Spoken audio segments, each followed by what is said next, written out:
Entonces, damos oficialmente la bienvenida a todas y todos quienes ya se van sumando a esta actividad que, como lo hemos ido difundiendo durante la semana, y un especial agradecimiento, por cierto, a la Dirección de Extensión y Comunicaciones de la universidad, que nos ha permitido también potenciar aquello en esta semana de la Facultad de Ciencias Sociales.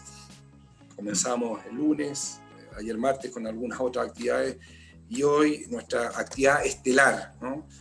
Como Facultad de Ciencias Sociales, y básicamente en un contexto muy especial, porque sabemos que en Chile hemos vivido un proceso muy importante, muy trascendental el pasado domingo, y nos propusimos, proyectando aquello con bastante anticipación, cuando las primeras reuniones que teníamos con el decano Alan Carrier, decano de nuestra Facultad de Ciencias Sociales, quién debía ser la persona más indicada, ¿no? Más adecuada, más pertinente a poder participar en una jornada como la de hoy.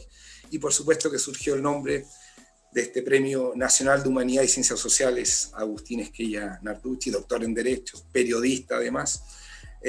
Así es que bueno, hoy nos convocamos, nos encontramos, vamos a aprovechar al máximo esta actividad.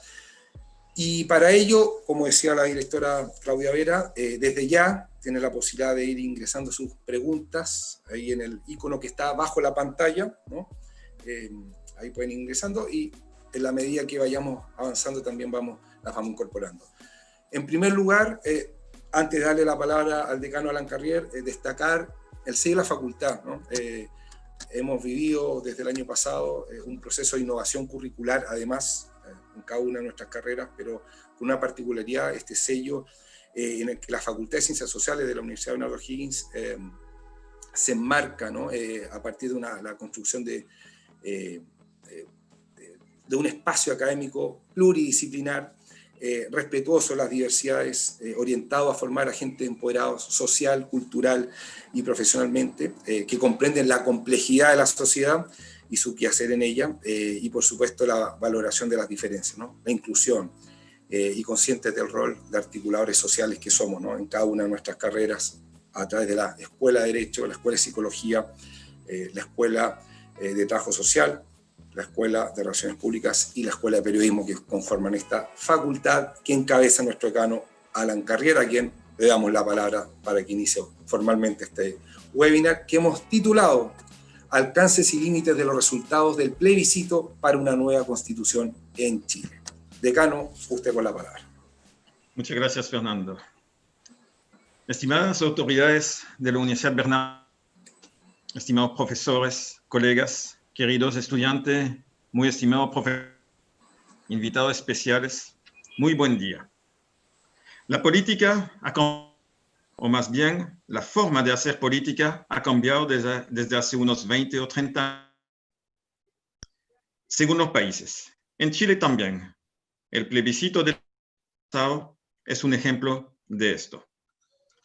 La forma tradicional de la democracia, mediante procesos electorales y la entrega del poder a algunos elegidos determinado, ha llegado a sus límites.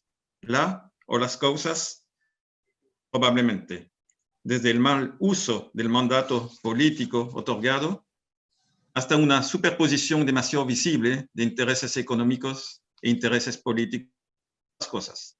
Los escándalos de corrupción, de colusión, el doble discurso, colmado la paciencia de los ciudadanos.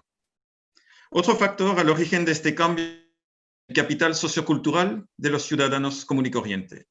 Hace un siglo, la brecha cultural, retórica y económica separaba el actor político de la gente común, dificultando para estos últimos la factibilidad de cuestionar los discursos, así como contraargumentar frente a las decisiones políticas u otras adoptadas. Desde el fin del siglo XX y este inicio del siglo XXI, la educación superior se ha democratizado, se ha masificado. La proporción de ciudadanos con altos niveles de capital sociocultural se ha multiplicado para generar hoy en día una opinión pública cada vez más opinante, más crítica y más importante. Faltaba un elemento para hacer realidad esta transformación política. la capacidad de compartir las opiniones, de generar grupos de influencia, de interés fuera de los espacios históricos, partido político, sindicatos, etc. Y llegaron las redes sociales, llegaron las difusiones masivas e instantáneas de las opiniones y las expresiones políticas a gran escala. Hoy, el actor político se enfrenta a una ciudadanía informada y opinante, muy exigente en cuanto a las argumentaciones propuestas y pronto a rechazar cualquier aproximación o error por parte del actor político tradicional. El contexto definitivamente ha cambiado, porque nosotros como ciudadanos hemos cambiado. Esta nueva realidad sociopolítica ya ha sido analizada por expertos que fueron hasta indicar los nuevos rasgos de esta política del siglo XXI sin desechar el sistema democrático tradicional. Podemos ya vislumbrar también a una nueva apropiación social del poder desde el espacio de fiscalización ciudadana y cuyo objetivo es incorporar esta legitimidad tradicional, histórica, en una legitimidad social más amplia. Mediante la multiplicación de dispositivos ciudadanos apolíticos, muchos de ellos con una orientación científica, para pasar bajo el filtro de la ciencia, así como de la experticia de la cotidianidad y del sentido común de la llamada, las propuestas definidas por las instancias políticas formales. Los pasos asociados desde la ciudadanía a esta nueva práctica de apropiación del poder, complementaria a la práctica electoral tradicional. El primero en la sociedad misma, en la masa, en la calle, en esta ciudadanía antiguamente pasiva, muy activa. Hoy la ciudadanía, articulada por este capital sociocultural, así como por este flujo constante de informaciones que le llega a diario, supervisa el hacer política tradicional y opina abiertamente mediante cacerolazos, ocupaciones del espacio público, de las plazas, de manifestaciones, interrupciones del tráfico, performances y todas otras actividades mediáticas masivamente comunicacionales. El propósito es informar al poder tradicional, al gobierno, al parlamento, social descontento, así como su propia agenda política, su propio social de los temas realmente contingentes y directamente asociados a las actividades cotidianas. En el marco de este primer paso, esta ciudadanía empoderada, luego, publicitar los resultados de su análisis social y político, mediante la prensa, redes sociales, etc., para instalarlos formalmente en la agenda ciudadana, antes de notificar al poder, al gobierno, a los diputados y senadores políticos de su descontento, así como del costo político que conlleva una invisibilización de la problemática planteada. Recordémonos del tema del tema nuevamente presente en la palestra política de hecho. A este momento, de esta reapropiación del poder político. A sabiendas que el flanco débil del actor político es su necesidad de ser reelegido por esta misma ciudadanía, esta última lo va a presionar desde la lógica del pragmatismo político.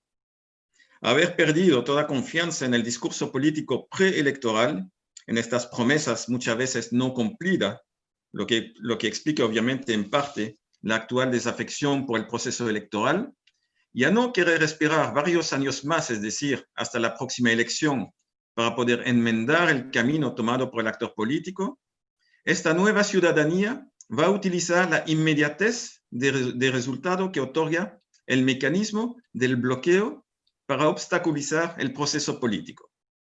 Estamos bien hoy en día en una lógica de democracia del rechazo, en una lógica de un poder social de la denegación. Bajo esta presión social se van a armar verdaderas, pero efímeras, coaliciones negativas, cuyo objetivo va a ser dificultar el hacer política por parte del gobierno de turno, multiplicando así las interpelaciones parlamentarias, las sanciones políticas, las obligaciones de venir a explicar frente al Parlamento, espacio simbólico del poder popular, los fundamentos de las decisiones tomadas, así como el uso de las asociaciones entre voto, por ejemplo, del presupuestario y la aceptación de algunas peticiones sociales.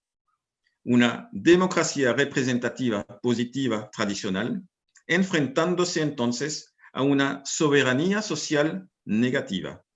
La lógica del actuar versus la nueva lógica del impedir. Por ende, y tercer acta de esta nueva representación del poder social del siglo XXI, se va a normalizar la práctica del accountability, de la rendición de cuenta pública, publicitada, bajo la amenaza de la judicialización del acto político, acompañada de una posible sanción social, política o hasta legal. Recordémonos de los exministros Provoste, Bayer, Chadwick, Mañalich y otros.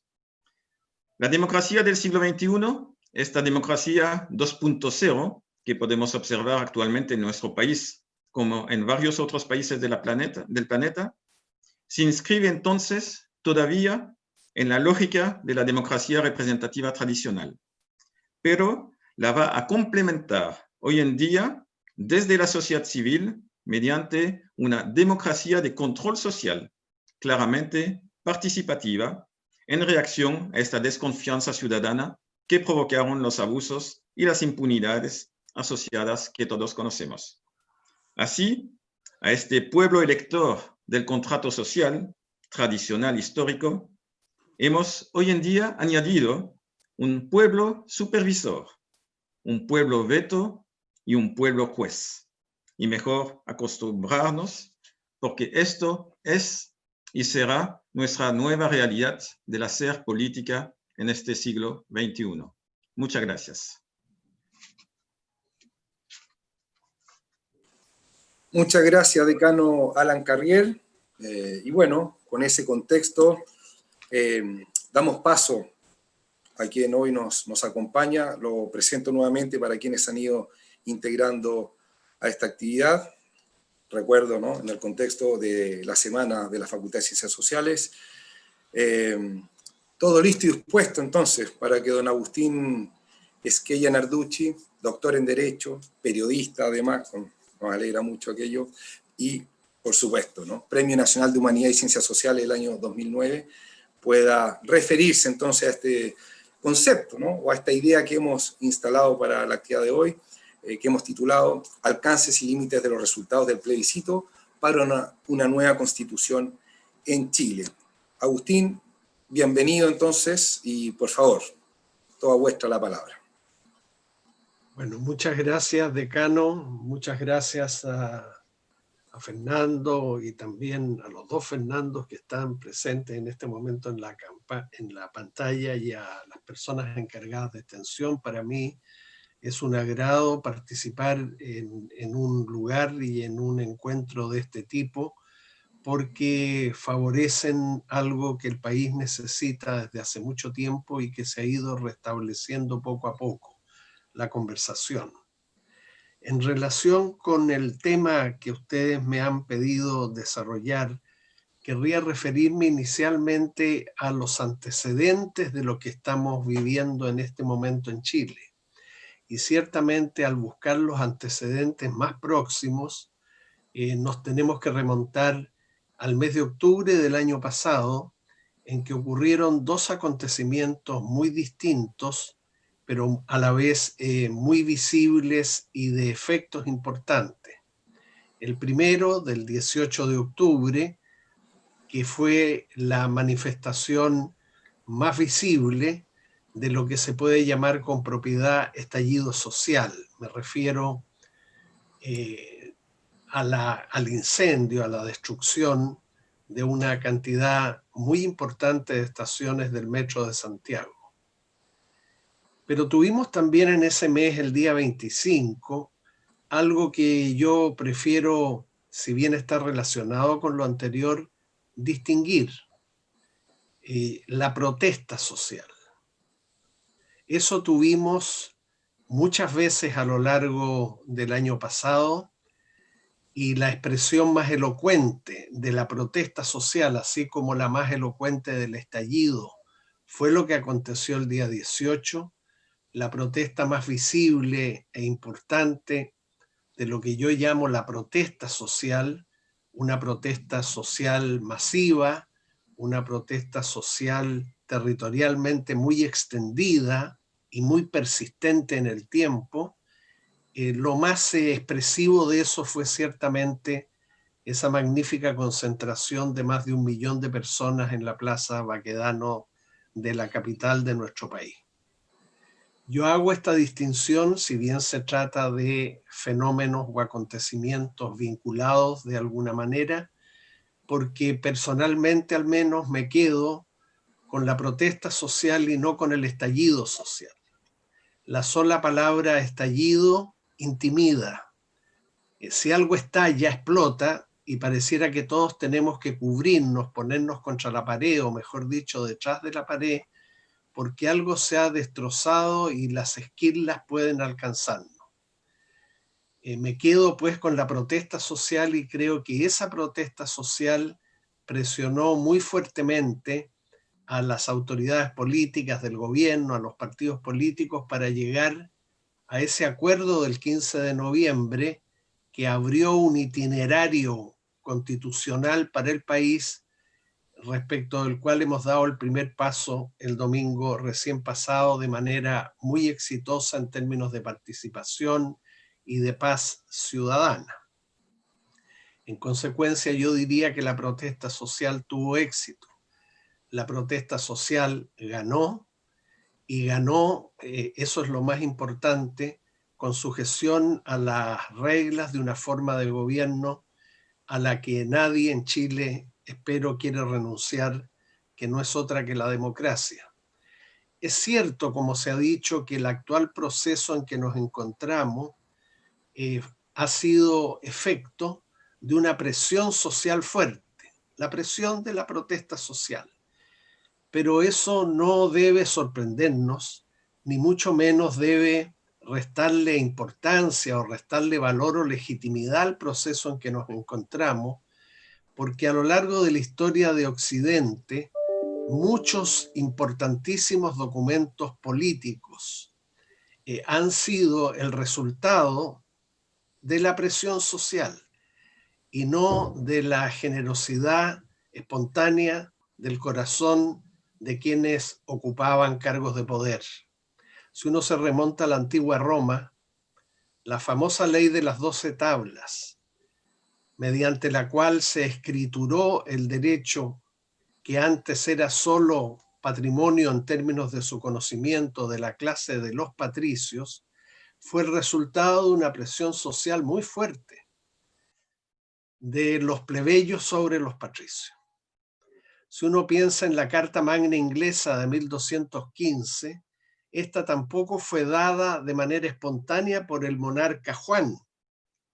Le fue arrebatada en realidad por los nobles de la época, que rodearon el castillo del monarca con un ejército de más de 1000 hombres a caballo, forzando de esa manera, no con la violencia, pero con la amenaza de la violencia, ciertamente, al reconocimiento de algunos derechos para los nobles, para los comerciantes, para el clero de la época. Y ese es un documento clave en la historia de los derechos humanos. Si uno piensa luego en el siglo XVII, hubo 2 documentos muy relevantes en Inglaterra que también fueron producto de presión ejercida sobre quienes ejercían el poder. El acta de habeas corpus, que es el antecedente de lo que hoy día llamamos recurso o acción de amparo, mediante el cual se puede poner término a detenciones arbitrarias o privaciones arbitrarias de la libertad de las personas, la famosa acta de habeas corpus, bueno, no fue tampoco una ocurrencia súbita de Carlos II, fue simplemente un producto de una presión del Parlamento sobre un monarca que arbitrariamente había ordenado detener a algunos de sus rivales políticos. Y en consecuencia fue obligado, en cierto modo, a firmar el acta de habeas corpus, y hasta el día de hoy los profesores de derecho procesal celebran ese hecho como un logro. Poco tiempo después, en la misma Inglaterra, la Declaración de Derechos, el famoso Bill of Rights, muy importante también en la historia de los derechos fundamentales, fue producto de que el Parlamento de la época nuevamente obligó a Guillermo de Orange, quien iba a asumir la corona después de haber derrocado al déspota que fue Jacobo II, lo obligó a firmar esa Carta de Derechos como condición para que asumiera la corona. Bueno, y si queremos señalar el ejemplo más dramático de todos, tuvo que ocurrir, con todos los errores anexos a ella, la Segunda Guerra Mundial, para que por primera vez en la historia de la humanidad contáramos en 1948 con una Declaración Universal de Derechos Humanos. En consecuencia, yo me limito a mencionar estos ejemplos para entender que muchas veces el avance de las instituciones, el progreso en materia de derechos, no ha sido estrictamente pacífica, y que por los derechos fundamentales que hoy día tanto valoramos, ha sido preciso luchar contra quienes en posiciones de poder se oponían a ello. Lo afortunado en el caso chileno es que esto se consiguió por vías institucionales, democráticas, aunque esas vías institucionales, por ejemplo el Congreso Nacional, los partidos políticos, el gobierno actual, que dieron el vamos al proceso constituyente, están bastante desprestigiadas de cara a la opinión pública, bueno, generaron una nueva institución. Y esa nueva institución que generaron, afortunadamente, se llama Convención Constitucional.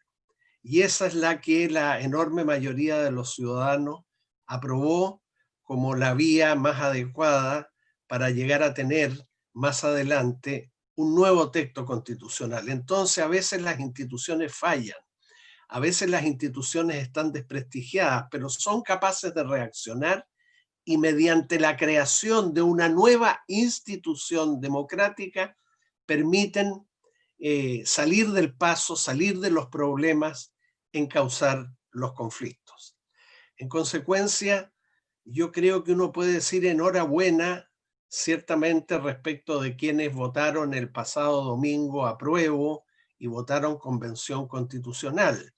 Pero también se puede decir enhorabuena no por ellos solamente, sino por el país, porque fuimos capaces como país de tomar una determinación tan relevante como sí o no a una nueva constitución mediante la aplicación estricta de las reglas de la democracia.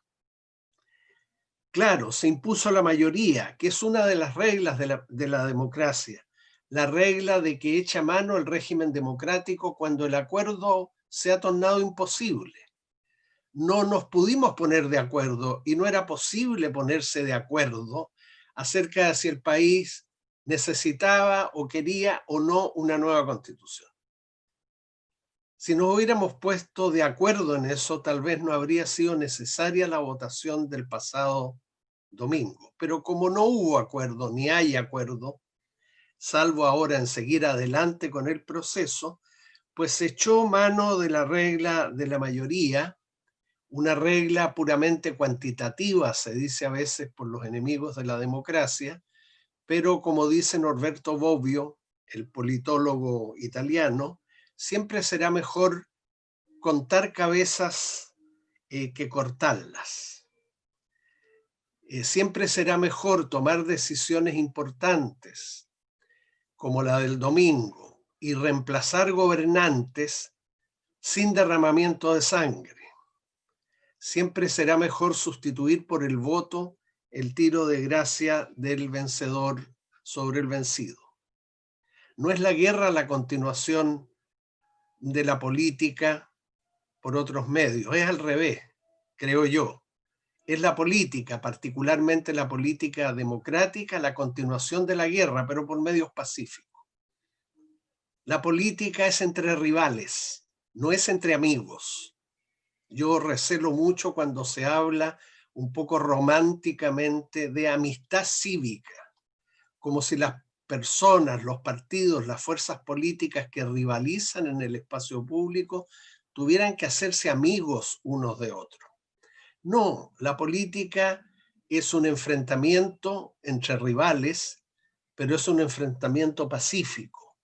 Y digo entre rivales, entre adversarios, no entre enemigos, porque con los adversarios o rivales políticos uno se puede reunir, uno puede conversar, uno puede darles razones y a la vez escuchar la que ellos puedan darnos. Es posible llegar a algún tipo de acuerdo o algún tipo de transacción. Y cuando ese acuerdo no es posible, bueno, ya sabemos, se tendrá que aplicar la regla de la mayoría. Esa es una de las grandes ventajas de la democracia como forma de gobierno. Pero yo diría también, enhorabuena para quienes votaron rechazo, o para quienes votaron, para quienes votaron comisión mixta, porque las personas y las fuerzas políticas que estuvieron detrás del rechazo y de la alternativa de comisión mixta continuarán siendo actores políticos relevantes, tanto desde el punto de vista político general como desde el punto de vista electoral. En consecuencia, sí, fueron derrotados en una votación popular, pero no fueron suprimidos, no fueron eliminados, no fueron dejados fuera. Y en consecuencia tendrán ahora la oportunidad, como la tendrá todo el país, de participar con candidatos propios que los representen en las elecciones de abril, tanto en las elecciones de gobernadores como alcaldes y concejales, pero también en la muy importante elección de integrantes de la Convención Constitucional. Bueno, como ustedes saben, el paso siguiente de este momento constituyente en que nos encontramos será la votación para elegir a los integrantes de la convención, luego de lo cual esta procederá ciertamente a instalarse y a iniciar su trabajo. Un trabajo que yo visualizo que no se realizará ni a puertas ni con ventanas cerradas, sino que visualizo va a ser un trabajo en conexión con la ciudadanía. Esa convención constitucional va a tener mucho que escuchar antes de que sus integrantes se formen las opiniones definitivas sobre los asuntos que tienen que debatir. Esa convención escuchará, pienso yo, leerá, revisará, invitará a muchos agentes de todo tipo, especialmente sociales, para escucharlos. Y lo más probable es que también dividida en grupos o toda ella itinere a lo largo del país para auscultar directamente los problemas y los planteamientos que tengan que hacer las regiones, porque ciertamente uno de los puntos que uno puede esperar se resuelva favorablemente por una nueva constitución es la desconcentración del poder y no la excesiva centralización del poder que hay hoy día, particularmente en la presidencia de la República y en general en el gobierno central del país en desmedro de sus gobiernos regionales. Una de las cosas buenas de la democracia es que no se limita a organizar el poder. Junto con organizar el poder lo divide, lo fracciona. Todo poder tiene capacidad de dañar a los individuos y mientras más dividido y fraccionado se encuentre, más a salvo está la libertad, la autonomía y la conciencia de los ciudadanos. Pero no solo lo divide, también lo limita, porque todo poder debe reconocer límites, cualquiera que éste sea. y además lo controla, lo sujeta a un examen permanente, por ejemplo, a través de la Contraloría General de la República, pero no ese es el único mecanismo o institución. Entonces, organización del poder, división del poder, desconcentración del poder con ocasión de esa división. No se trata solo de dividir mejor el poder entre la Presidencia de la República y el Congreso Nacional. Más presidencialismo, menos presidencialismo, más parlamentarismo, menos parlamentarismo. Sí se trata de eso, pero también se trata de dividir el poder entre lo que se llama en Chile el poder central o nacional y el poder o las competencias de los gobiernos regionales. Entonces yo creo que todos tenemos motivos, distintos motivos, para realmente felicitarnos de lo que fuimos capaces de hacer el pasado domingo. Es efectivo que con la aprobación del proceso constitucional el pasado domingo, por usar jerga futbolística, dio solo el pitazo inicial del partido. El árbitro tocó el pito, el árbitro era la ciudadanía, tocó el pito y el partido comienza, y recién se empieza a jugar. Faltan momentos estelares futuros, la postulación de candidatos a la constituyente, la instalación de la comisión constituyente que irá a ocurrir allá por mayo del año próximo, y desde luego los largos 9 meses o quizás 12, no sabemos, en que esa comisión tendrá que hacer su trabajo. Pero un trabajo, permítanme recalcar esto, que si bien partirá de una hoja en blanco, en el sentido jurídico de la expresión, no partirá desde cero. ¿Por qué? Inevitablemente el trabajo de la Convención Constitucional partirá de una hoja en blanco. Bueno, porque de lo que se trata es precisamente de producir una nueva constitución. Si se partiera de una constitución anterior, pues ya no sería nueva aquella que se produzca por la convención. Entonces, desde un punto de vista jurídico, y por eso que no hay que tener temor a la expresión hoja en blanco, en tanto no hay una vinculación con la constitución actual, ni con ninguna de las constituciones que anteriormente tuvo el país, efectivamente se tratará de una hoja en blanco. Pero no significa eso que el trabajo partirá desde cero, porque Chile tiene 210 años de vida independiente. No estamos en 1810, en el momento fundacional de la patria, momento a partir del cual se produjeron los primeros documentos constitucionales, los primeros ensayos de constituciones, hasta que finalmente se aprobó la que puede ser propiamente hablando la primera de nuestras constituciones en 1828. No, estamos en 2020, el país tiene 210 años de vida independiente, el país cuenta con una historia constitucional, una historia de constituciones, la actual, la del 25, la del 33, la de 1828. Cuenta también con una doctrina constitucional que ha sido producto de expertos, tanto en el pasado como en el presente. Chile ha tenido en el pasado importantes constitucionalistas que han producido doctrina constitucional, tratados de derecho constitucional, si ustedes quieren. Y tiene hoy día en prácticamente todas las universidades del país un conjunto muy importante de jóvenes académicos, investigadores, muchas veces con doctorados en importantes universidades extranjeras, que no con ocasión del proceso que estamos viviendo ahora, sino desde hace años, por lo menos 5 u 8 años, que vienen pensando en la posibilidad de una nueva constitución y sobre todo pensando en contenidos posibles de una nueva constitución. No es cierto, como se afirmó en la campaña previa al 25 de octubre de este año, que nunca hayamos hablado de contenidos constitucionales. No, lo que pasa es que no se les prestó atención. el gobierno anterior, sin ir más lejos, abrió un proceso constitucional que luego se frustró.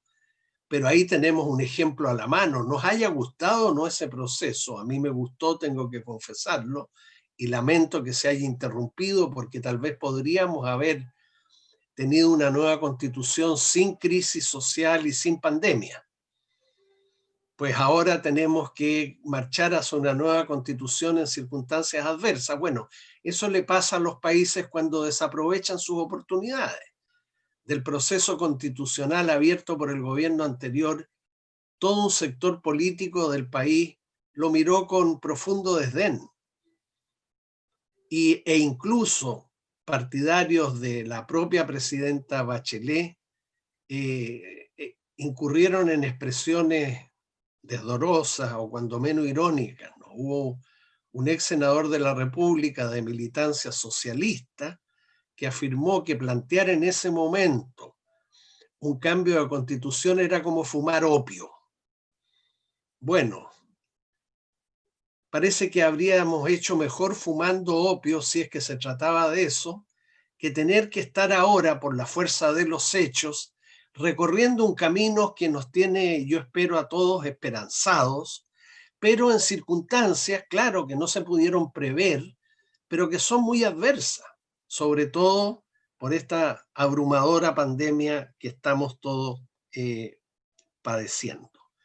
Y acercándome ya al fin de mis palabras, querría decir que la mayoría de las constituciones consta de un preámbulo muy breve, generalmente muy solemne, a veces puramente altisonante, menos que solemne. Es probable que nuestra constitución parta con un preámbulo. Yo no le atribuyo mayor importancia, porque repito, los preámbulos pueden estar o no estar, son muy breves, casi un párrafo, porque muchas veces son grandes declaraciones ampulosas y no permiten entender nada del texto propiamente tal de la Constitución que viene después. Las constituciones, después del preámbulo se lo hubiera, contienen siempre un primer capítulo muy relevante, pero también muy breve, no tanto como el preámbulo, desde luego, un capítulo inicial que suele llamarse de principios fundamentales. Por ejemplo, la Constitución actual de 1980 tiene un capítulo como ese, no más que lo tituló Bases de la Institucionalidad. Yo creo que es mejor denominación, porque me suena más amplia, principios fundamentales que bases de la institucionalidad. Pero cualquiera sea la denominación, ahí van a estar las declaraciones de principio más relevantes de la Carta Fundamental, que van a colocar como una suerte de marco dentro del cual el restante articulado de la Constitución tendrá que conformarse. Allí se va a decir que el Estado de Chile es un Estado democrático, que ahí se va a decir que Chile es una república, ahí se va a señalar que el Estado de Chile es unitario, ahí probablemente se va a decir que siendo unitario es sin embargo plurinacional, ahí se va a establecer principios relativos a la no discriminación, a la igualdad de género, y es probable que ese capítulo inicial comenzara, creo yo, por una declaración relativa a la dignidad humana, como suelen hacer las constituciones de los países, particularmente la Constitución alemana de 1949. Es muy probable que una futura constitución chilena pudiera decir algo así como todas las personas nacen y permanecen iguales en dignidad y en estas se fundan determinados derechos, los derechos fundamentales, ¿cierto?, que esta misma Constitución garantiza para todas ellas. Yo creo, desde mi punto de vista, que esa sería una buena partida, una alusión a la dignidad humana, a la dignidad de la persona humana y el reconocimiento de que si todos los seres humanos tenemos o compartimos una igual dignidad, nadie es más que nadie, pues eso anticipa el que suele ser el capítulo segundo de las constituciones dedicada a los derechos fundamentales. Si antes, en el primer capítulo, se ha dicho que en la dignidad humana se basan ciertos derechos que se reconocen a todas las personas sin excepción, pues es un anticipo de que en el capítulo siguiente, que se llamará Derechos Fundamentales, se declaren cuáles son esos derechos y cuáles son las tutelas o garantías necesarias para hacerlos efectivos. Y estoy seguro que en ese catálogo de derechos humanos en una nueva constitución chilena incluirá todas las clases de derechos fundamentales que conocemos y no solo algunas. Estarán allí los derechos personales, los derechos civiles que tienen que ver fundamentalmente con las libertades de las personas. Estarán desde luego los derechos políticos, como no, propios de una sociedad democrática. Y estarán también, seguro, los derechos sociales, más ampliamente los derechos económicos, sociales y culturales, que estando en la Constitución actual de 1980 lo están, en mi parecer, de una manera un tanto mezquina. El tema de los derechos sociales va a dividir las opiniones porque, bueno, ya nadie niega que existan, ¿no? Porque hasta hace poco en Chile había incluso académicos, me topé yo con varios de ellos en algunos foros, que negaban la existencia de los derechos sociales como si no existiera nada como eso. Me refiero al derecho a una atención sanitaria, a una educación pública de calidad, a vivienda digna, a pensiones justas y dignas. Negaban la existencia en circunstancias de que Chile en 1965, o sea, hace más de medio siglo, suscribió el Pacto de la Organización de Naciones Unidas sobre derechos económicos, sociales y culturales. Entonces, ¿cómo no existen? Hay un tratado sobre el particular y Chile lo suscribió. Ese es un argumento, se podrían dar otros. Existen los derechos sociales y están muy ligadas a las demandas de las protestas sociales del año pasado, puesto que los bienes que los chilenos echaban de menos eran precisamente aquellos bienes cuyo acceso permite el ejercicio de estos derechos, repito, salud pública, atención sanitaria, pero no cualquiera, oportuna y de calidad. Educación pública, otra demanda, sí, pero no cualquiera, de calidad. Vivienda digna. Pensiones, por supuesto, pero más justas que las actuales y que les permitan a las personas que han concluido su vida laboral llevar una vida realmente digna. Bueno, yo veo de esa manera el proceso en el que estamos. Por supuesto que la nueva Constitución tendrá otros capítulos. La regulación de los poderes del Estado, Presidencia de la República, Congreso Nacional, Poder Judicial. Normas también sobre gobiernos regionales y gobiernos comunales. Esa división del poder que mencionábamos antes. Por supuesto que hará una opción por el régimen político. Parlamentarismo, presidencialismo, semipresidencialismo, presidencialismo atenuado. Hay muchas alternativas y ese va a ser un tema de ciertamente gran discusión al interior de la Convención Constituyente, pero una discusión que va a estar apoyada, repito, por la historia constitucional del país, que va a estar apoyada por la doctrina constitucional que Chile produjo en el pasado y que está produciendo hoy de la mano de excelentes constitucionalistas jóvenes, que va a ser apoyada también no solo nacionalmente, sino que por constituciones extranjeras que se utilicen como un material comparado que analizar. Hay experiencias de muy buenas y antiguas constituciones, hay experiencias de nuevas constituciones. Sí, entre las nuevas constituciones ciertamente hay unas mejores que otras.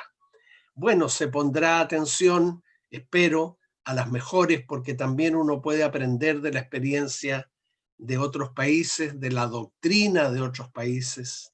o sea, de los juristas extranjeros que han trabajado estos temas, y puede aprender también de los fallos judiciales, de los fallos, por ejemplo, de los tribunales internacionales en materia de derechos humanos, y de todo lo que la Organización de las Naciones Unidas y también la Organización de Estados Americanos, que no es poco, ha producido en materia de derechos fundamentales. No va a estar sola esa convención constitucional, no va a trabajar rodeada por una suerte de campana de cristal, en conexión con la ciudadanía, pero también en conexión con el saber. Y si algunos o muchos de sus integrantes no tienen los acabados conocimientos sobre las materias sobre las que van a tener que pronunciarse, pues van a tener a su lado una secretaría técnica, grupos de expertos y todos estos antecedentes que yo he mencionado. En consecuencia, van a tener un largo trabajo de 9 meses, probablemente se extenderá a 12, porque eso está permitido por la Constitución, y tenemos que confiar en que van a ser capaces de hacerlo. Mire, hay un ejemplo.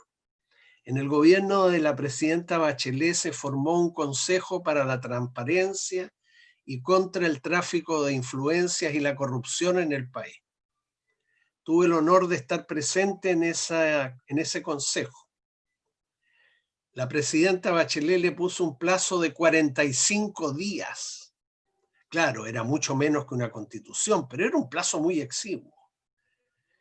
Pues hicimos un esfuerzo y se logró entregar el informe de ese consejo en 45 días. Y si ustedes revisan las propuestas que salieron en el informe final, más del 60% de las propuestas que tenían que ver con cambios legislativos, constitucionales, con políticas públicas, con cambios en la potestad reglamentaria del Estado, más de un 60% se encuentra ya cumplido. Entonces yo menciono este ejemplo que conozco de cerca para que no perdamos el optimismo, para que no perdamos la confianza en nosotros como país, en nosotros mismos como ciudadanos y en quienes van a llegar a esa convención constituyente, porque hemos sabido salir de coyunturas importantes en el pasado a través de organismos colegiados, consultivos, ciertamente como el Consejo que mencioné recién, y en este caso una convención constitucional que no va a entregar un informe con propuestas, sino que le va a entregar al país un proyecto, una nueva constitución que va a tener que ser ratificada por un nuevo plebiscito, el plebiscito de salida, como se lo llama, en el que afortunadamente el voto va a ser una vez más, o sea, de nuevo, no una vez más, obligatorio. El plebiscito del pasado domingo no era obligatorio concurrir a votar, no había ningún efecto jurídico adverso para quien no votara.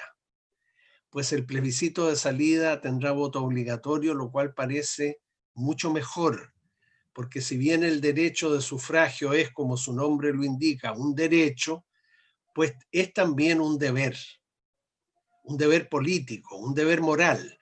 En Chile dejó de ser un deber jurídico, pero vean ustedes cómo, no siendo un deber jurídico, más de la mitad de la población en medio de una pandemia fue capaz de movilizarse a los locales de votación el pasado domingo porque entendió la importancia de lo que allí estaba en juego. Yo creo que sería bueno volver al voto obligatorio. La vida en sociedad entraña la titularidad de ciertos derechos, pero también asumir ciertos deberes. Y uno de los mínimos deberes de la vida en una sociedad democrática es concurrir a votar los días de las elecciones. Si no te gusta el menú que aparece en la papeleta electoral cuando se trata de elegir para cargo de representación popular, bueno, tienes la opción de votar en blanco. El voto en blanco significa eso. Mire, aquí está el menú, aquí está la papeleta, no me gusta. Y vota en blanco, pero participa. En cambio, abstenerse, no llegar siquiera al local de votación, son tantas las interpretaciones que se pueden hacer de la abstención, hay tantas causas o motivos por las cuales una persona el día de las elecciones no va a votar, que es difícil interpretarla. En cambio, el voto en blanco, que es legítimo, no es el ideal, pero es legítimo, tiene una sola interpretación. El voto en blanco significa, sabe, no dice esto no me interesa. Dice, mire, lo que está sobre la papeleta, por ejemplo, los candidatos a alcalde que aquí figuran, no me gusta ninguno. Y en consecuencia, votar en blanco es un acto político. No me gusta lo que me han ofrecido, generalmente ofrecido por parte de los partidos políticos. Bueno, eso es lo que nos espera en el futuro y termino solamente dejando en pie un tema que también va a ser muy disputado, pacíficamente se entiende, en la parte de los principios constitucionales, en ese primer capítulo de una nueva constitución. Chile se va a definir como un Estado democrático, no cabe ninguna duda. Nadie puede dudar de que nos presenten una constitución donde no se diga eso. El punto es si se va a decir que Chile es un Estado democrático de derecho a secas, o se va a decir si Chile es un Estado social y democrático de derecho. Aquí va a haber una discusión porque yo me temo que los sectores conservadores van a leer social como si estuviera diciéndose socialista, ¿no? Aunque en verdad decir un Estado social de derecho no es decir un Estado socialista. Pero los sectores conservadores van a leer ahí socialista y van a decir, ¡ah, vuelve la unidad popular! O vamos hacia Venezuela, ¿no? Porque esos son los argumentos que muy atolondradamente se esgrimen. No, al decir una constitución que será un Estado social, está simplemente anticipando en el primer capítulo lo que va a decir después en el siguiente sobre derechos fundamentales. Está dando una luz, una pauta respecto de que a la hora de regular derechos sociales, derechos fundamentales, se incluirán los sociales. Y está también anticipando algo que va a ser discutido. ¿El Estado de Chile debe seguir siendo subsidiario o más bien solidario? Porque claro, decir Estado social es decir Estado más solidario que subsidiario. Esas son las dos implicancias del empleo de la palabra social, de manera que no es una declaración, no lo es en la Constitución española de 1978, ni en la alemana, que también se define como Estado social. No es una opción por una doctrina en particular, sino simplemente lo que acabo de explicar. Miren, incluso si a mí me preguntaran, yo llegaría a decir, pero claro, suena un poco cacofónico, decir Chile es un Estado social, democrático y liberal de derecho. Suena un poco raro, por eso que no lo escribiría así yo. ¿Por qué? Liberal quiere decir respetuoso de las libertades, de manera que el que le tema a la palabra social porque le encuentra un tufillo a socialismos totalitarios, al incluir la palabra liberal está clarito que no es así. Pero no suena bien, en mis oídos no suena bien. El Estado liberal, como todos sabemos, nació por oposición a los estados absolutos de carácter monárquico. Eso fue el Estado liberal y uno lo valora mucho, ¿no? Porque fue un rechazo al poder absoluto de los monarcas. En consecuencia, el Estado liberal reemplazó a las monarquías absolutas. Enhorabuena. Pero a su vez el Estado social no se opone al Estado liberal, no viene a reemplazar al Estado liberal, no lo saca de su vigencia, simplemente lo mejora. Es un mejor Estado, un Estado que además de liberal es social. No son contradictorias esas dos expresiones. Pero claro, así como los sectores conservadores podrán ver en social erróneamente la palabra socialista, bueno, los sectores socialistas, las izquierdas, si apareciera la palabra liberal además de social, también podrían reaccionar entendiendo equivocadamente que lo que están leyendo no es liberal, sino neoliberal, que es una de las vertientes del liberalismo. Si tú dices Estado liberal, no estás diciendo Estado neoliberal, que crecientemente cuenta con muchas antipatías y con razón, a mi juicio, de parte de la ciudadanía. Bueno, excúsenme si yo no puedo extenderme más, excúsenme por lo simple, básica incluso que pueda haber sido esta exposición. Yo quedo a disposición de ustedes para observaciones críticas que puedan hacerme, bienvenida, para preguntas, para observaciones, para hacer más rica esta reunión que acabamos de tener, y los felicito por el aniversario que ustedes están celebrando. Bueno, agradecemos entonces al Premio Nacional de Humanidades y Ciencias Sociales Agustín Esquella Narducci, bastante pertinente además, doctor en Derecho, además de periodista, siempre hay que destacar aquello.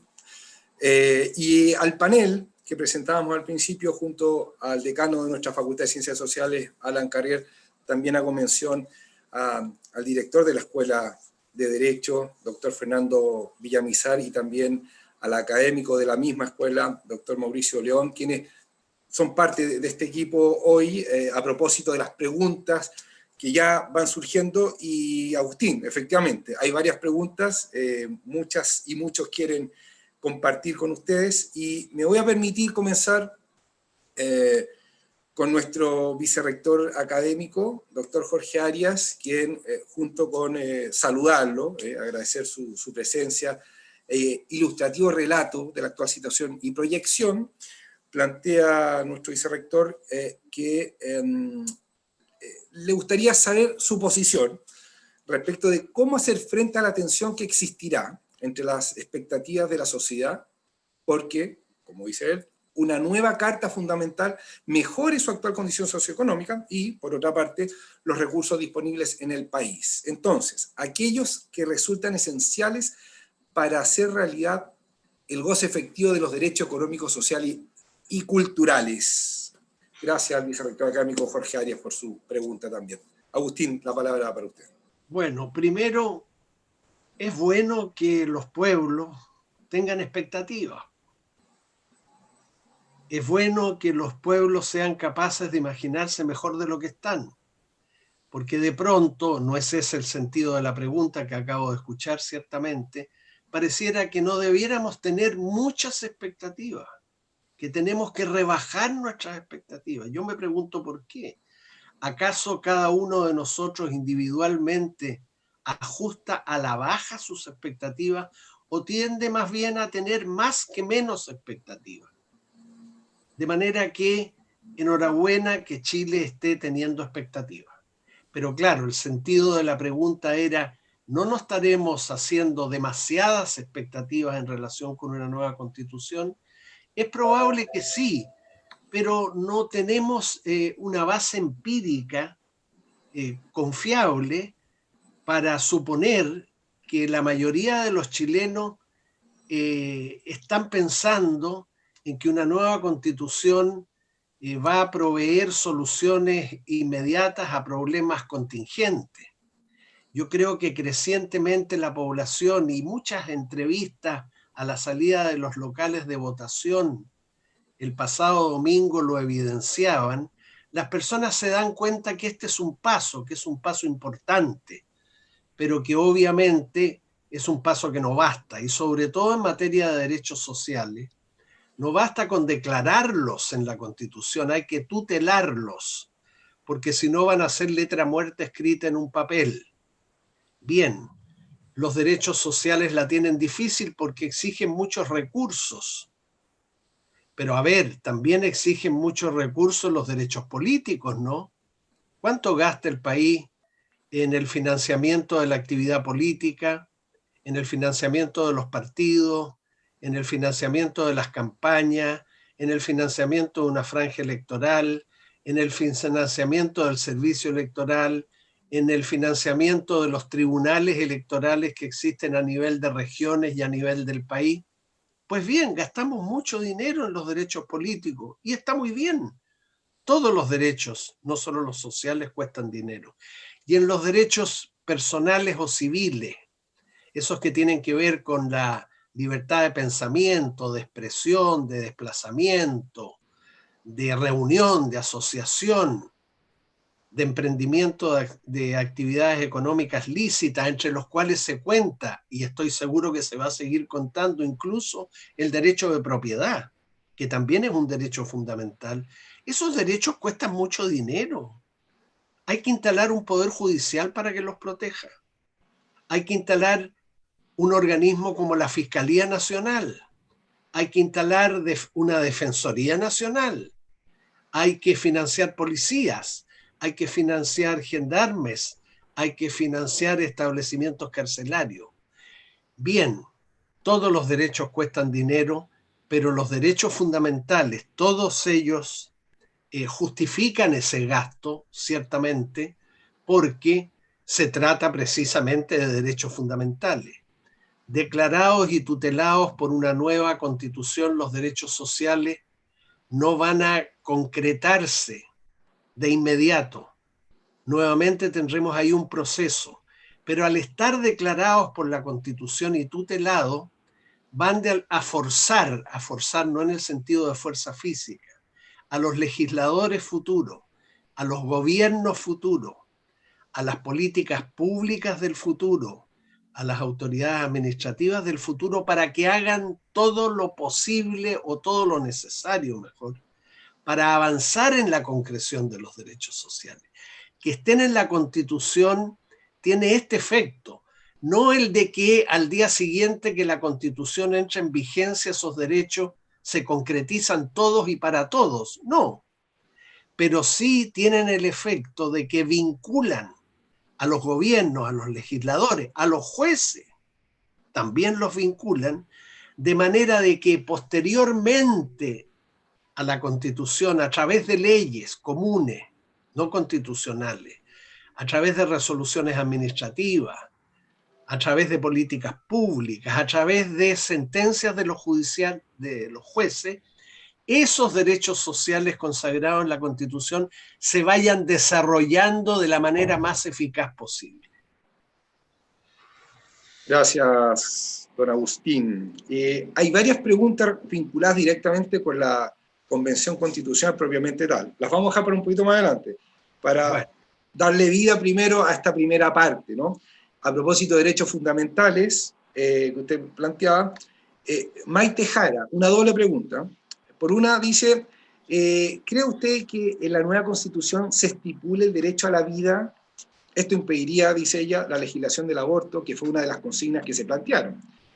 Y junto a ella, a esta pregunta, la propia Maite Jara plantea lo siguiente, ¿debería volver el voto obligatorio? Bueno, algo que usted deslizó, ¿no?, en su presentación. Dice Maite, a pesar de que más personas ejercieron su deber cívico, el pasado domingo, solo fue el 50% de la ciudadanía. Sabiendo esto, ¿lo considera una representación del país? Agustín. Por supuesto que la considero una representación del país, es la votación más alta después de todas las últimas elecciones que hemos tenido. Si perdiera legitimidad el plebiscito que tuvo, la participación que tuvo en medio de una pandemia, bueno, no es legítimo el gobierno de Sebastián Piñera, no es legítimo el gobierno anterior de Sebastián Piñera, no es gobierno legítimo ninguno de los dos gobiernos de la presidenta Bachelet, por favor. Es la votación más alta y con una pandemia. Entonces no le restemos valor a que el 51% de los chilenos haya ido a expresar su parecer. Yo soy claramente partidario del voto obligatorio, ya lo dije antes, es un derecho, pero es también un deber. Un derecho puede ser a la vez un deber. Por ejemplo, los estudiantes de un colegio tienen derecho a asistir a clases, ¿cierto? ¿Pero acaso no tienen también el deber de hacerlo? No es raro, es poco común, sí, pero no es contradictorio que un derecho sea a la vez un deber. Y en la asistencia escolar a clases tenemos un ejemplo muy a la mano. El mensaje que envió el Congreso Nacional cuando aprobó la inscripción automática y el voto voluntario fue tan nefasto como este. Se le dijo a los ciudadanos, particularmente a los jóvenes, miren, no se molesten en inscribirse. Y tampoco el día de las elecciones se molesten en ir a votar. Ese fue el mensaje. Bueno, ¿y acaso no hay deberes que cumplir cuando se vive en sociedad?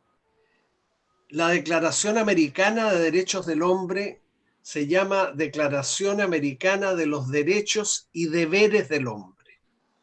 A mí me gusta mucho esa denominación, incluyó los deberes. Por supuesto que los derechos ocupan 2/3 de la declaración, toda la primera parte. Pero el tercio final, la segunda parte, trata de los deberes. Y uno de los deberes es este, pues. Deber de votar en las elecciones y votaciones populares en los países. El otro, que no está de más recordarlo, es el deber de pagar los impuestos.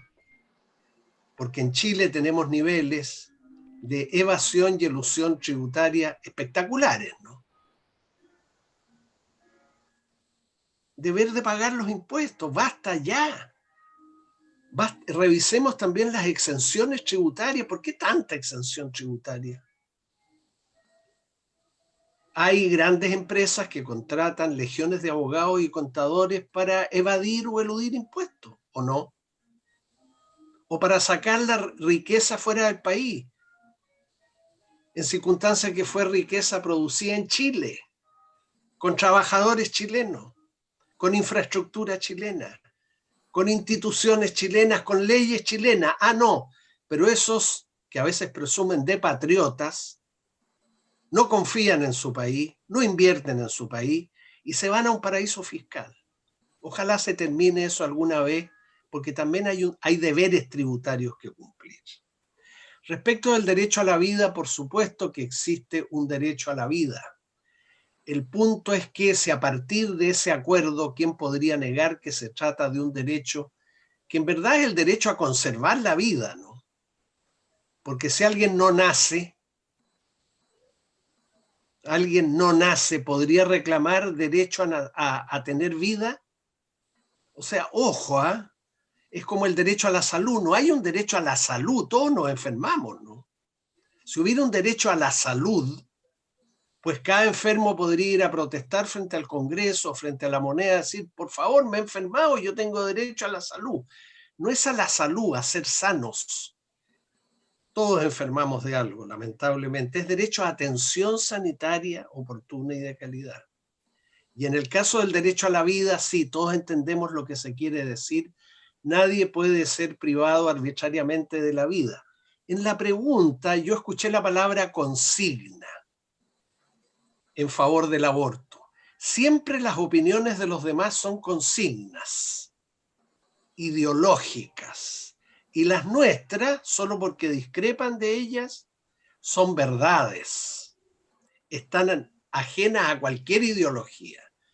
A ver, puede que se haya empleado esa palabra casualmente, no voy a hacer cuestión de ello, pero admitamos que a partir del reconocimiento del derecho a la vida hay una división en la sociedad chilena respecto del aborto que quedó muy claramente expresada cuando se discutió y votó una ley que todos conocemos que autoriza la interrupción voluntaria del embarazo en 3 causales.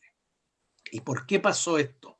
Pasó porque, sin perjuicio de que en el tema del aborto hay involucradas cuestiones religiosas irreductibles, ¿cierto?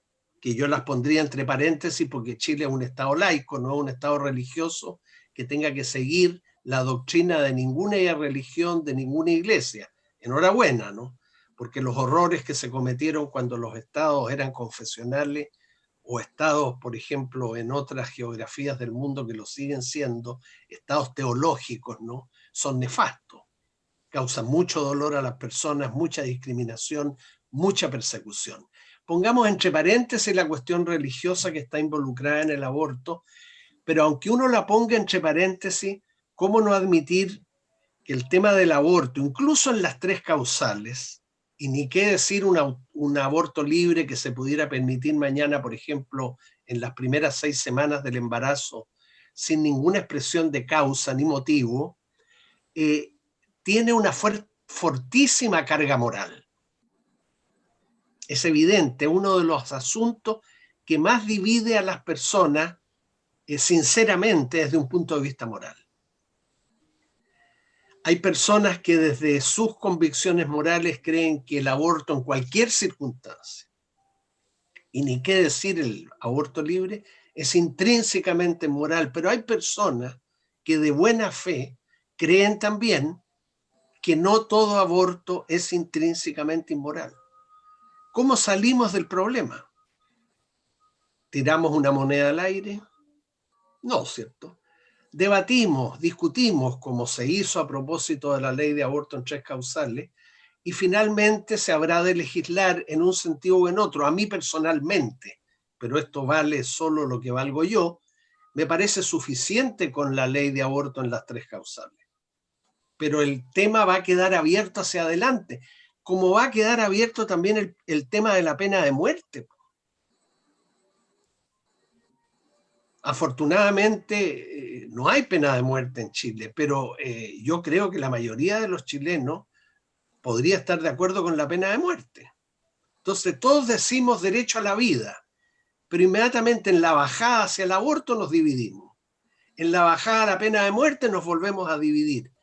También esto muestra, con esto termino, que a veces los acuerdos en los grandes titulares, en los grandes principios, hay un derecho a la vida, no son muy operativos porque cuando uno empieza a bajar desde ello, se producen entendibles, leales y sinceras diferencias. Y el derecho a la vida es clarísimo, nadie lo pondría en duda. Pero a renglón seguido, a los mismos que dicen derecho a la vida, se les pregunta por el aborto, unos son partidarios. O se les pregunta por la pena de muerte, soy partidario. Entonces, siempre va a ser difícil ponerse de acuerdo en la bajada de los titulares. Pero bueno, el titular aquí siempre importa porque la vida es un bien, es el bien de los bienes. Sin vida no podríamos tener acceso a ningún otro bien, ¿cierto? Por eso que se dice muchas veces la vida humana es sagrada, intocable. Bien, esas expresiones, independientemente de la carga religiosa que puede tener la expresión sagrada, lo que quieren decir es que sin vida no somos nada, mejor dicho, porque tenemos vida somos. Y la vida como bien es el bien habilitante para conseguir otros bienes. Muchas gracias, Agustín Esquella. Varias de las preguntas que ustedes van enviando van siendo respondidas, ¿no?, indirectamente por Agustín, así que bueno, vamos a ir agregando otras que quizás son temas que no se han profundizado tanto o que no se han tocado. Pero la idea es poder sumarlas a todos y a todos, pero vamos a ir administrando aquello. Agustín, a propósito de algunos proyectos de ley que se están legislando actualmente, algunos con urgencias de por medio, dado que el proceso constituyente está ya encaminado, sumo aquí a nuestra directora de la Escuela de Psicología, Viviana Tartakovsky, quien además de agradecer su presentación, plantea dos inquietudes. Por una parte dice, ¿cómo se imagina usted, ¿no?, que será posible construir esta nueva constitución si existe una crisis de liderazgo político, social, etcétera, y no hay figuras, comillas, ¿no?, figuras validadas que lideren ese proceso, ¿no? Lo pregunta la directora desde la mirada actual de lo blanco y negro, amigo-enemigo, ¿no? Y la segunda, vinculada con ella, con la anterior, digo, ¿cómo hacer partícipe entonces a todos los actores sociales que deben estar involucrados? Llámese pueblo originario, movimientos ecológicos, grupos feministas, etcétera, y cómo crear diálogo entre actores tan diversos, ¿eh?, y con el mundo actual desde la escasa capacidad dialogante. Muchas gracias a la directora Viviana por participar también. Bueno, mire, yo diría que la preparación de una constitución no necesita líderes, necesita constituyentes. Yo desde siempre he tenido un cierto recelo respecto de la palabra líder porque tiene para mí al menos un inconfundible tufillo autoritario. Es bueno que haya liderazgos en un país, que haya personas que destaquen por sus mayores conocimientos, por su sabiduría, por su integridad moral. Yo creo que tenemos algunas personas de ese tipo, pero aunque no sea este el sentido de la pregunta, no esperemos que nos rescaten de los problemas como por arte de magia figuras providenciales. Porque a veces detrás de la palabra líderes lo que se oculta es la esperanza en que una, dos o tres personas providenciales nos salven. ¿Nos salven de qué? ¿De ser una sociedad dinámica que va cambiando con el tiempo? No, que conduzcan tal vez esos cambios, pero cuidado. Los que deben conducir los cambios no son 3 o 4 o 5 o 10 personas a quienes reconocemos como líderes, sino de manera ordenada, pacífica, a través de instituciones como el domingo, los ciudadanos. De manera que hay que confiar en los constituyentes y hay que confiar que a la hora de votar por constituyentes en abril elijamos bien, pues. Les exigimos a los independientes que presenten una buena lista de candidatos, le exigimos a los partidos que presenten una buena lista. Bien, está muy bien esa exigencia, pero también exijámonos a nosotros mismos como ciudadanos para elegir bien, pues, porque a veces hemos instalado en cargos de representación popular a personas que se destacan en la farándula. Hay varios ejemplos, en mi propia región de Valparaíso hay algunos, no verdaderamente patéticos. Entonces, no todo es responsabilidad del menú. Sí, a veces el menú es malo, sino que a veces habiendo un menú regular en donde hay candidatos muy malos, pero candidatos buenos también, el ciudadano se inclina por la farándula. ¿Y le vamos a echar la culpa a los partidos? ¿Por qué hay personas que votan por la farándula? Yo espero que eso no ocurra, porque sí, en elecciones de alcaldes, de concejales, incluso de diputados, tenemos bastante, no tanta tampoco, pero expresiones muy evidentes de farándula en la Cámara de Diputados que hacen noticia todos los días por su extravagancia. Sí, pero son más de 150 los diputados. El diputado que llega ahí correctamente vestido, que no hace escándalo, que no grita, ese no es noticia, ese no aparece en el noticiario de la noche. Pero los 2 o 3 que se hacen eso, claro que son noticias. Entonces las personas también nos intoxicamos y creemos que eso es la Cámara de Diputados. No, la Cámara de Diputados no es eso. La mayoría de los diputados trabaja silenciosa y pausadamente, sin estridencia en las comisiones todos los días. Pero claro, no va a entrar una cámara de televisión a una comisión para decir, ¿están trabajando? Sí. ¿Hay discusión? No, estamos todos de acuerdo, por decirle. La normalidad no es noticia. La anormalidad, y yo lo entiendo, como persona ligada al periodismo lo entiendo, pero cuidémonos los ciudadanos de que a partir de ciertas imágenes que se repitan, tendamos a creer que las organizaciones están llenas de desmesura, de destemplanza, de figuración absurda, de disfraces o lo que fuere. Y la segunda pregunta, sí, habrá mucha diversidad en la Convención Constitucional, pero no una buena. Las sociedades democráticas y abiertas, como Chile lo es, son diversas. Esa convención constitucional va a expresar esa diversidad. Y para más diversidad, yo estoy seguro, pero claro, seguro digo, pero confío por lo menos, en que esa convención va a escuchar a muchos líderes sociales, a muchos colectivos que no se sientan bien representados en la convención. Yo imagino esa convención, después de aprobar su reglamento, que espero que sea en poco tiempo, va a llamar a mucha gente, va a llamar a muchos colectivos, va a llamar a líderes religiosos, a líderes sociales, a líderes laicos, va a escuchar mucho. ¿Por qué? Porque la sociedad chilena es diversa, pero eso es un bien si se administra de esa manera. Por poner de nuevo un ejemplo, ese Consejo de la Transparencia que presidió Eduardo Engel, que mencioné antes, recibió a muchísimas personas. Destinamos horas a escuchar, a invitados que nos sirvieron mucho a la hora de a la hora de formarnos nuestras opiniones definitivas como integrantes de ese consejo. Y a la hora de votar nos sirvieron mucho esas opiniones. ¿Por qué pensar que la Convención Constitucional no va a actuar igual? Poniendo escucha, no oído nomás, ¿no? Porque el oído es algo físico.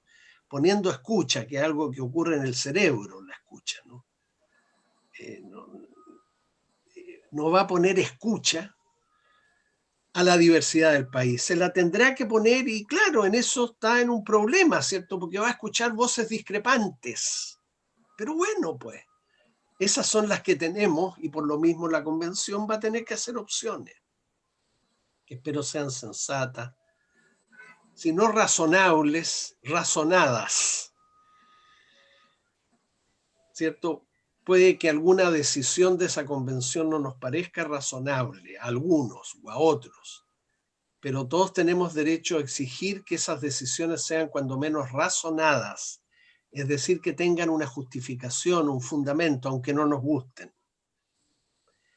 Así iremos avanzando, creo. Y si tú quieres, Fernando, puedes reunir algunas preguntas para no abusar de la paciencia de quienes están en esta reunión, ni del estado físico y mental de este profesor universitario de provincia que soy yo, que tiene ya sus años, ¿eh? Y se notan. No se preocupe. Vamos a cerrar con dos más. Bueno.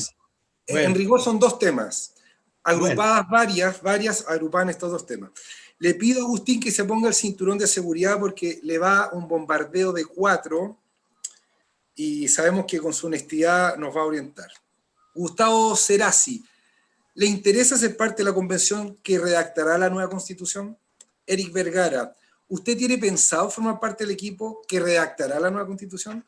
Matías Ortiz, ¿de qué dependería su decisión de participar o no en este segundo paso del proceso histórico? Y Constanza Bustos, ¿a usted le gustaría ser parte de los constituyentes para redactar la nueva constitución? Y si es así, ¿qué temas usted cree que deberían presentarse obligatoriamente en la nueva constitución?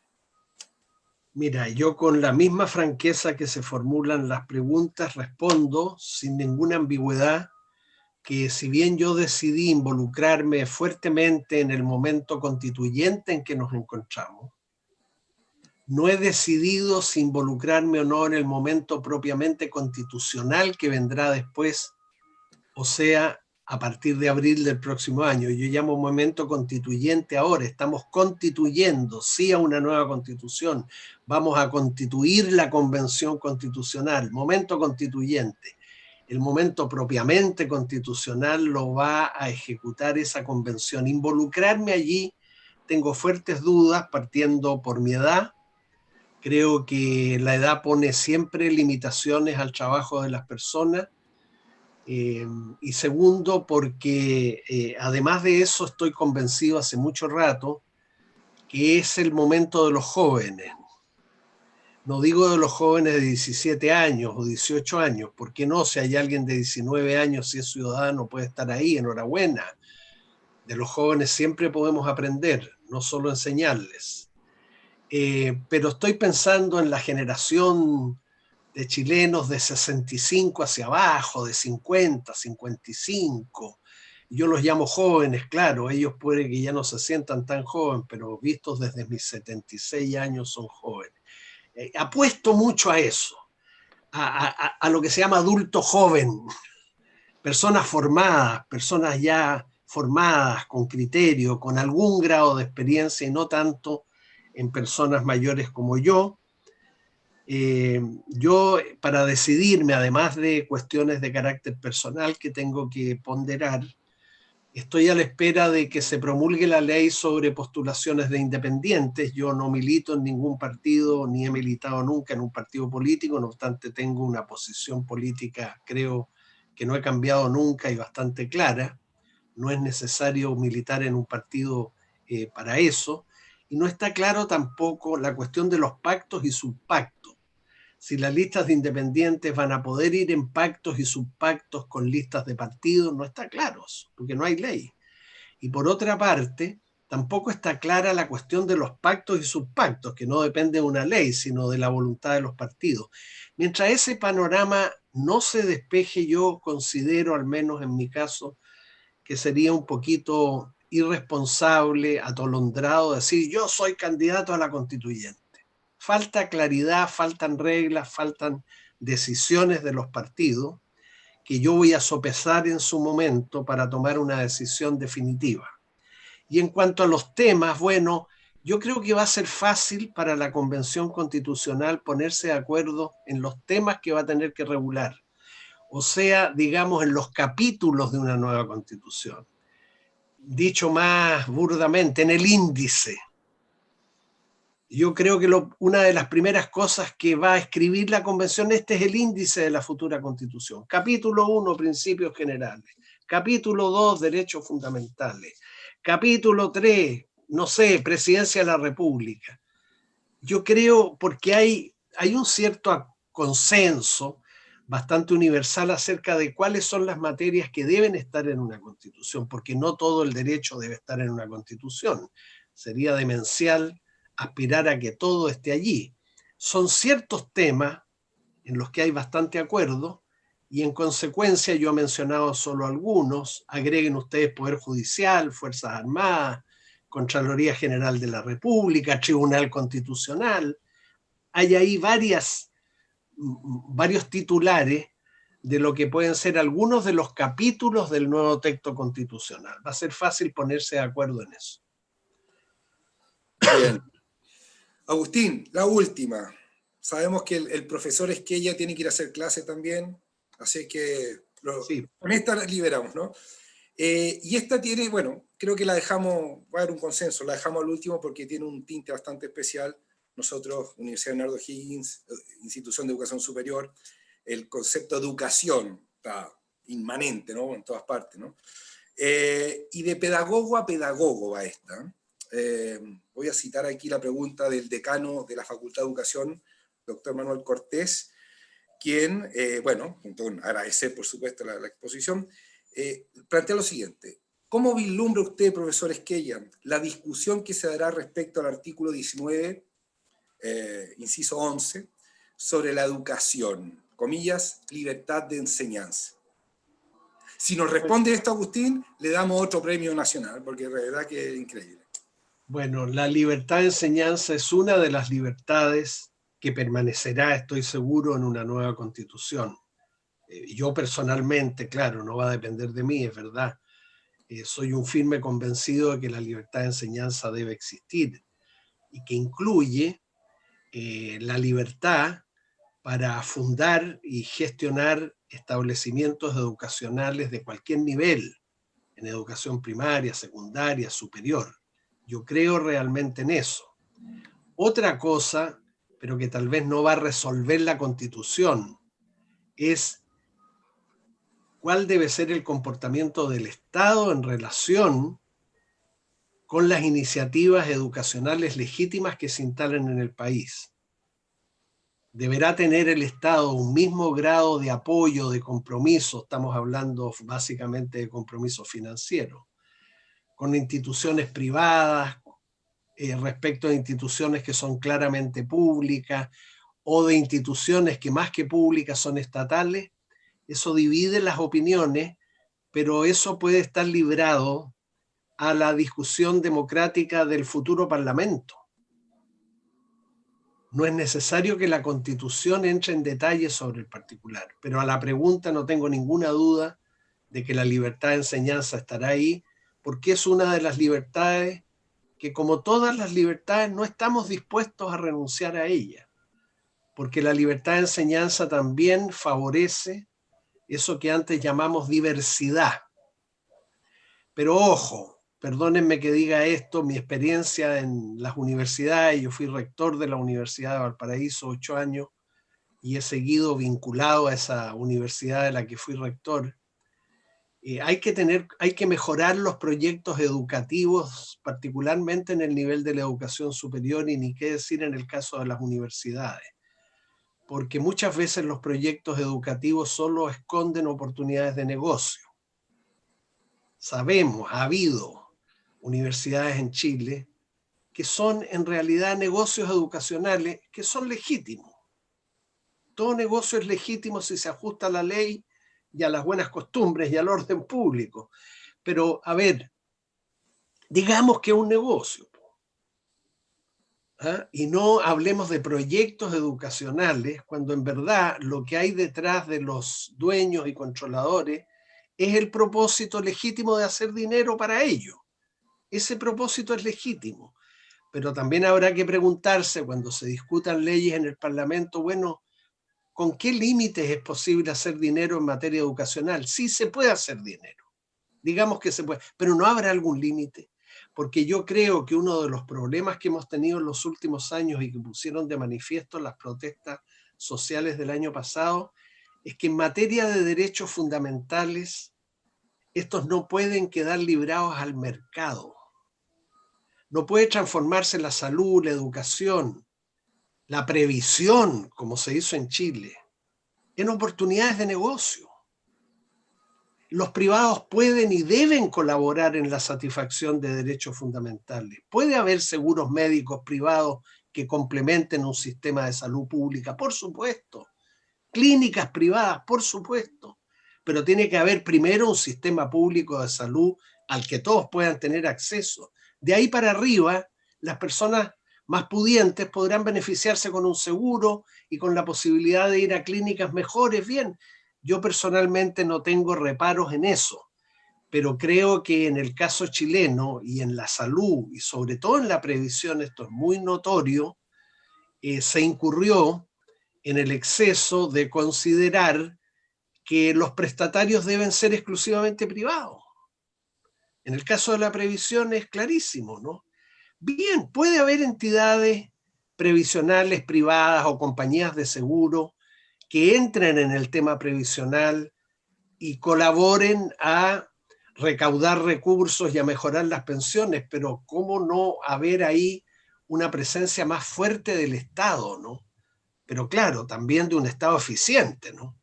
Porque tenemos en la historia de Chile ejemplo de un manejo de la previsión pública bastante ineficiente por el Estado y por múltiples cajas de previsión, como se llamaban en su hora. Pero sí, Fernando, sin ninguna duda desde mi punto de vista, libertad de enseñanza, todas las libertades, por ahí se parte, para empezar a conversar constitucionalmente las libertades, pero sin quedarse solo en ellas.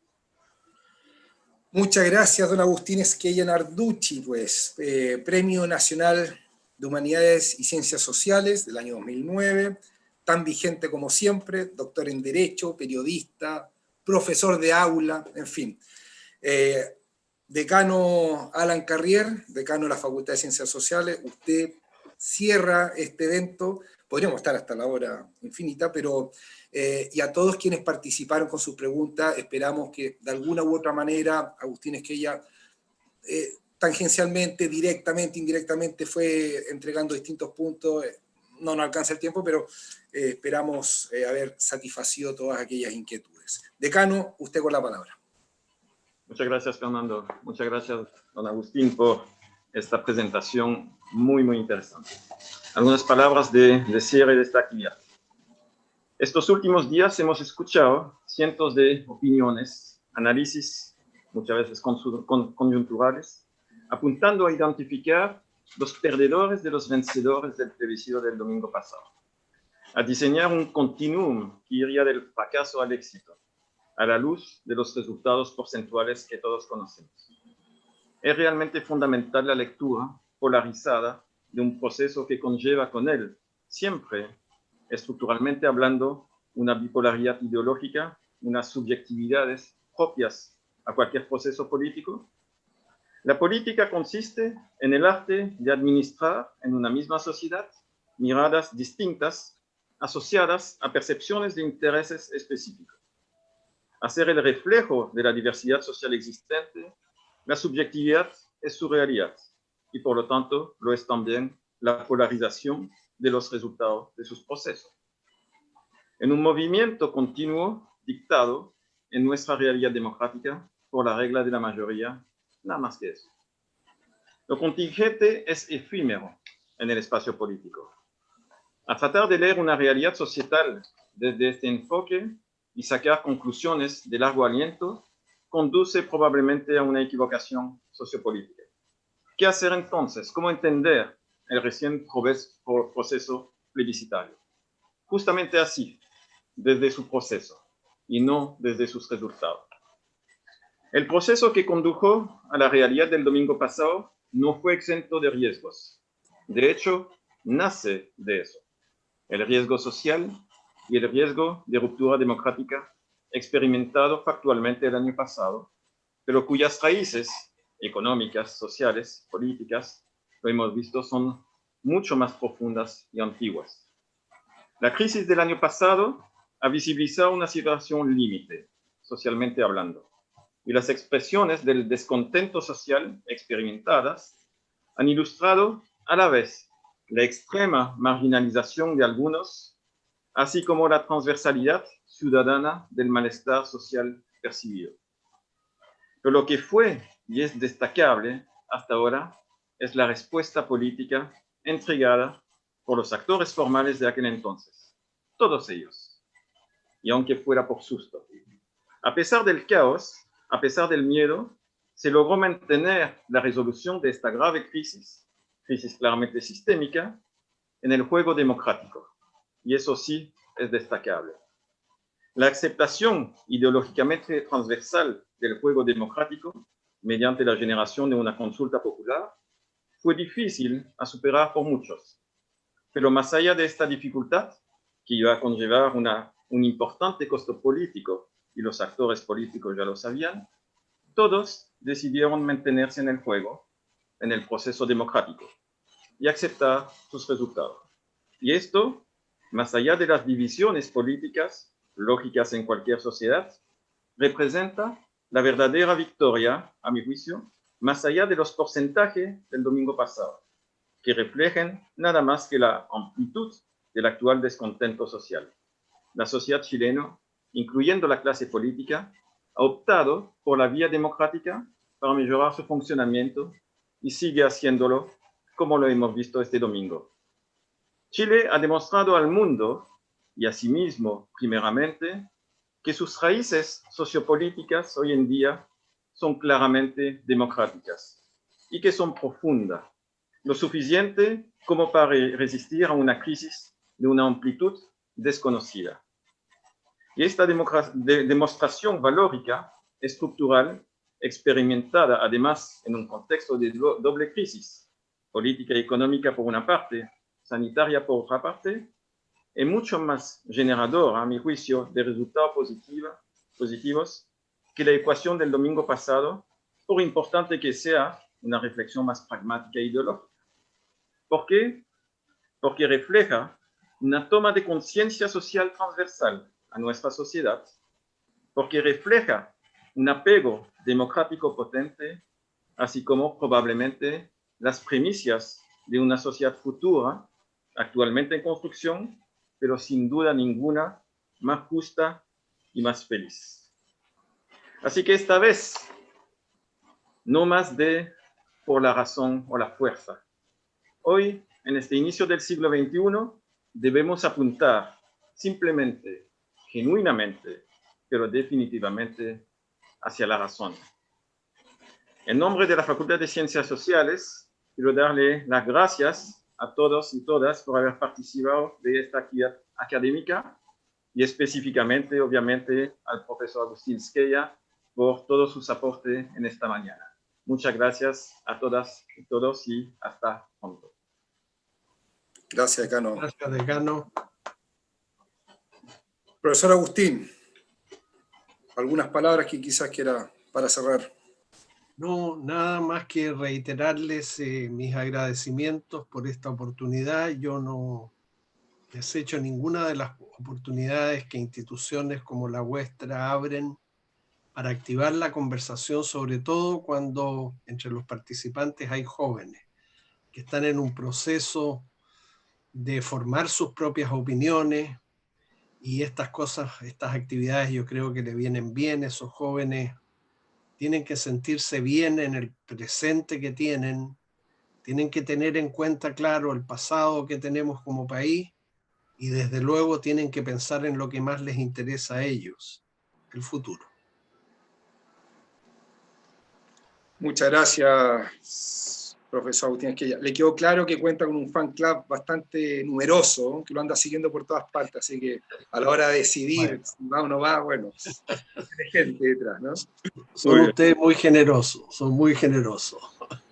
Muy bien, muchas Adiós. gracias Adiós. a todas y a todos quienes se han sumado. Especial agradecimiento a la Dirección de Extensión, a través de su directora Claudia Vera, María Francisca Bertoglio, Constanza González, el equipo de Extensión que hace posible también que estemos con ustedes con esta tecnología de punta. Y bueno, decano, permítame mencionar a nuestras 4 escuelas, porque Escuela de Derecho, Escuela de Psicología, Escuela de Trabajo Social, Escuela de Relaciones Públicas y bueno, la mía, ¿no? Escuela de Periodismo, junto a mi director Sebastián Bertolone, que tanto quiero. Aquí está el equipo, pues, como parte de esta semana, este equipo que encabeza el decano Alan Carrier, con mucho gusto estamos compartiendo esta semana y tenemos un par de actividades más, ¿no? Mañana jueves, tanto de trabajo social como de psicología también van a estar aportando ahí, que les estaremos informando. Gracias nuevamente al equipo, a todas, a todos, y será hasta la próxima.